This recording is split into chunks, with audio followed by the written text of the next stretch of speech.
नमस्कार दोस्तों, आज हम बात करेंगे एक ऐसे सवाल के बारे में जिसे लेकर इंसान हमेशा से चिंतित होता आया है कि आखिरकार इंसान मरने के बाद जाता कहाँ है। अक्सर जब हमारा कोई अपना सगा संबंधी रिश्तेदार दुनिया छोड़कर जाता है तो हमारे मन में ये सवाल आता है कि वो हमें छोड़कर क्यों चला गया, उसने ऐसा क्यों किया। और ये सवाल अक्सर हर इंसान के मन में आता है।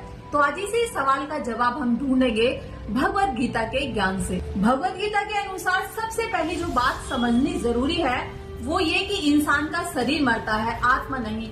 आत्मा तो अजर अमर अविनाशी है।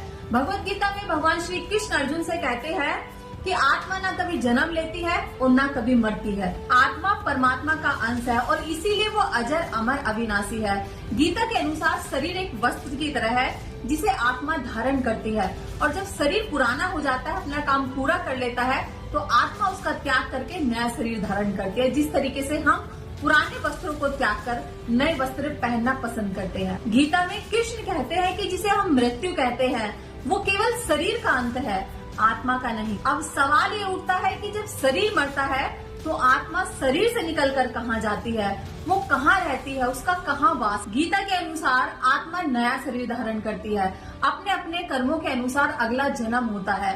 अगर हम अच्छा कर्म करते हैं तो जन्म अच्छा मिलेगा, और अगर हमने पशु के भांति कर्म किए हैं तो उसी के अनुसार हमें जन्म मिलता है। और अगर हम शुद्ध कर्म करके भगवान की भक्ति करते हैं तो भगवान के धाम जाकर परमात्मा में लीन हो जाते हैं। सनातन धर्म के अनुसार 84 लाख योनियां होती हैं और इन योनियों में अपने अपने कर्मों के हिसाब से शरीर मिलता है।